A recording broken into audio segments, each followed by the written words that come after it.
श्रीगणेशाय नमः। ॐ सूर्यनारायणं देवं सर्वलोकप्रकाशकं ज्योतिर्मयस्वरूपं तं भानिधिं प्रणमाम्यहं। श्रीरामपूजितं भानुं तमो राक्षसहारकं शुद्धसत्त्वप्रबोधं तं भानिधिं प्रणमाम्यहं। चक्षुर्दीपप्रकाशं च अनन्तचक्षुर्विकासकं शिराशिरदृढीकारं भानिधिं प्रणमाम्यहं। जीवदं जीवसंरक्षं जीवशक्तिप्रदीपकं जीवनाधाररश्मिं तं भानिधिं प्रणमाम्यहम्। आरोग्याधिपतिं वन्दे व्याध्याधिभयनाशकं दौर्बल्यापोहनं मित्रं भानिधिं प्रणमाम्यहं। पाटिताज्ञानकुहं तं ज्ञानप्रकाशभास्करं तेजस्करं सुतेजार्कं भानिधिं प्रणमाम्यहं। सप्ताश्वररथयानं तं सत्त्वश्वेतप्रकाशिनं सप्तश्लोकप्रसन्नं च भानिधिं प्रणमाम्यहम्। हिमसंहतिविद्रावं गङ्गाप्रवाहभासुरं हिमशेखरसाभासं भानिधिं प्रणमाम्यहम्। उषोगाङ्गेयरागाभं सन्ध्यानानाच्छविद्युतं ध्यानप्रशान्तिहिम्याष्ट्रं भानिधिं प्रणमाम्यहम्। मङ्गलं सूर्यदेवाय आदित्याय सुमङ्गलं मङ्गलं द्युतिमालाय सारङ्गाय सुमङ्गलं। मयेति कीर्तितादित्य मह्यं देहि निरामयं मङ्गलायन भाकोश मह्यं देहि सुमङ्गलं। सूर्यनारायणस्तोत्रम् आयुरारोग्यदं शुभम्।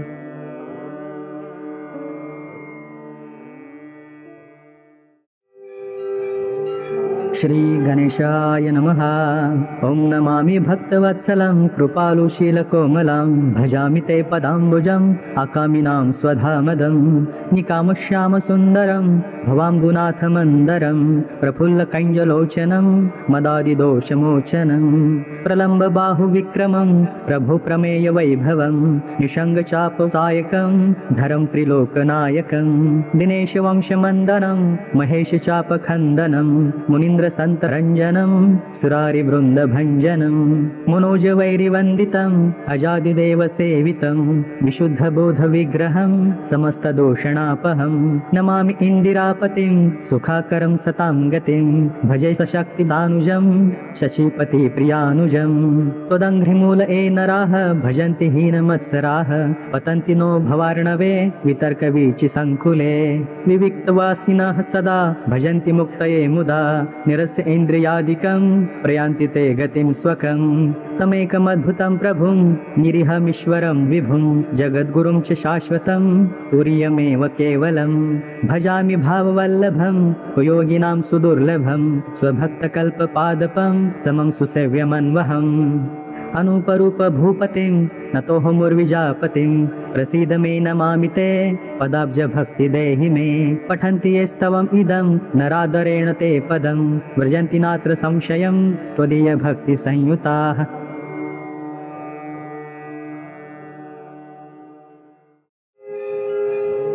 श्रीगणेशाय नमः। ॐ वन्देऽहं शीतलां देवीं रासभस्थां दिगम्बरां मार्जनीकलशोपेतां शूर्पालङ्कृतमस्तकां। वन्देऽहं शीतलां देवीं सर्वरोगभयापहां यामसाद्य निवर्तेत विस्फोटकभयन्महत्। शीतले शीतले चेति ये ब्रूयद्दाहपीडितः विस्फोटकभयं घोरं क्षिप्रं तस्य प्रणश्यते। यस्त्वामुदकमध्ये तु ध्यात्वा सम्पूजयन्नरः विस्फोटकभयं घोरं गृहे तस्य न जायते। शीतले ज्वरदग्धस्य पूतिगन्धयुतस्य च प्रणष्टचक्षुषः पुंसस्त्वामाहुर्जीवनौषधम्। शीतले तनुजान् रोगान् नृणां हर्षि दुस्तजान् विस्फोटकविदीर्णाम्नां त्वमेकामृतवर्षिणी। गलगण्डग्रहारोगा इच्छान्ये दारुणा नृणां त्वदनुध्यानमात्रेण शीतले यान्ति संशयं। न मन्त्रो नौषधं तस्य पापरोगस्य विद्यते त्वामेकां शीतले धात्रीं नान्यां पश्यामि देवतां। मृणालतन्तु सदृशीं नाभिर्हुन्मध्ये संस्थितां यस्त्वं सञ्चिन्ते यद्देवी तस्य मृत्युर्न जायते। अष्टकं शीतला देव्या यो नरः प्रपठेत् सदा विस्फोटकभयं घोरं गृह तस्य न जायते।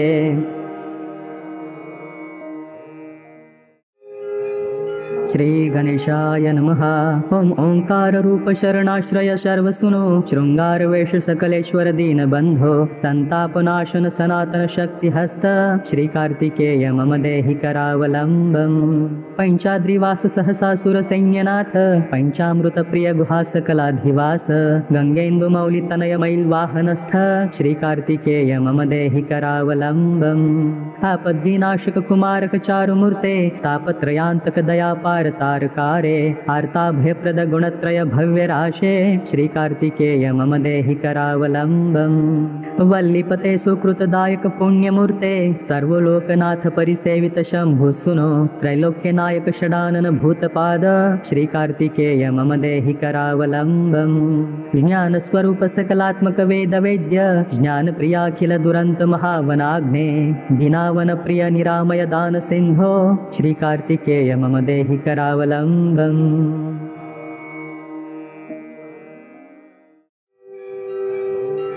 श्री गणेशाय नमः। ओम श्री राहवे नमः। ओम नमस्ते दैत्यरूपाय देवारिं प्रणमाम्यहं। नमस्ते सर्वभक्षाय घोररूपाय वै नमः। त्वं ब्रह्मा वरुणो देवस्त्वं विष्णुस्त्वं हरिः शिवः। मर्त्यलोके भवान् प्रीतः संसार जनतारकः। कूटपर्वत दुर्गाणि नगराणि पुराणि च यस्य क्रोधवशाद्भव भस्मिन् भवन्ति क्षणमात्रकः। धूम्रवर्णो भवान् राहु रक्ताक्ष पिङ्गलोपमः। पूरग्रहस्तथा भीमो यमरूपो महाबलः। यस्य स्थानो पञ्चमेऽपि षष्ठे चैव तृतीयके दशमैकादशके चैव यस्य श्रेयः करोत्यलम्। अन्नं खड्गं च यद्दत्तं राहवे सुफलप्रदं। पृथिव्यां ब्रह्मपीडां च गोपीडां च तन्निवारये। कृमिकीटपतङ्गेषु चरन्तं सचराचरं।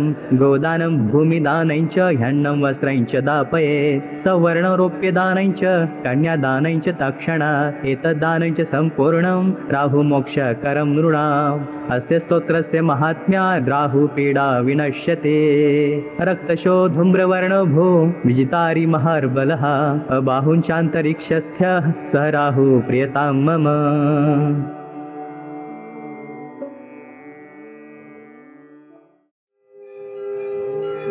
श्री गणेशाय नमः। ओम श्री केतवे नमः। ओम मुनीन्द्रसूत तत्त्वज्ञ सर्वशास्त्र विशारदः सर्वरोगहरं ब्रूहि केतुः स्तोत्रमनुत्तमं। शृणु गौतम वक्ष्यामि स्तोत्रमेतदनुत्तमं। गुह्यात् गुह्यतमं केतुः ब्रह्मणा कीर्तितं पुरा।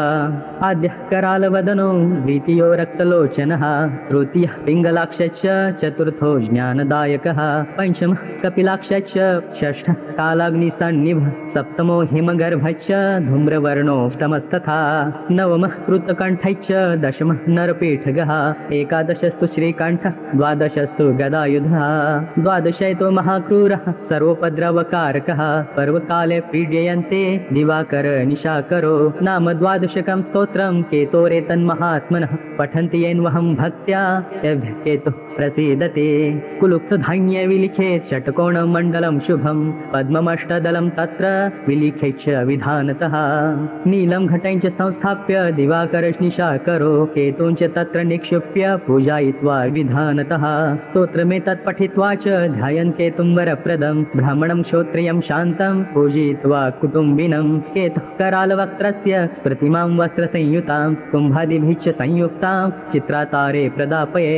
दानेन सुप्रीतः केतुः स्यात् तस्य सौख्यदः वत्सरं प्रेता भूत्वा पूजयित्वा विधानतः। मूलमष्टोत्तरशतं ये जपन्ति नरोत्तमः तेषां केतुप्रसादेन न कदाचित् भयं भवेत्।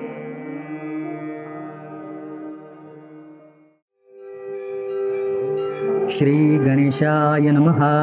ओम ग्रहणामादिरादित्यो लोकरक्षणकारकः विषमस्थानसम्भूतां पीडां हर्तु मे रविः। रोहिणीश सुधामूर्तिः सुधागात्रः सुधाशनः विषमस्थानसम्भूतां पीडां हर्तु मे विदुः। भूमिपुत्रो महातेजा जगतां भयकृत् सदा वृष्टिकृद्वृष्टिहर्ता च पीडां हर्तु मे कुजः। उत्पातरूपो जगतां चन्द्रपुत्र पुत्रो महाद्युतिः सूर्यप्रियकरो विद्वान् पीडां हर्तु मे बुधः। देवमन्त्री विशालाक्षः सदा लोकहिते रतः अनेकशिष्यसम्पूर्णः पीडां हर्तु मे गुरुः दैत्यमन्त्री गुरुस्तेषां प्राणदच्च महामतिः प्रभुस्ताराग्रहाणां च पीडां हर्तु मे भृगुः सूर्यपुत्रो दीर्घदेहो विशालाक्षः शिवप्रियः मन्दचारः प्रसन्नात्मा पीडां हर्तु मे शनिः महाशिरा महावक्त्रो दीर्घदंशो महाबलः अतनुष्वर्ध्वकेशश्च पीडां हर्तु मे तमः अनेकरूपवर्णैश्च शतशोथ सहस्रशः उत्पातरूपो जगतां पीडां हर्तु मे शिखे।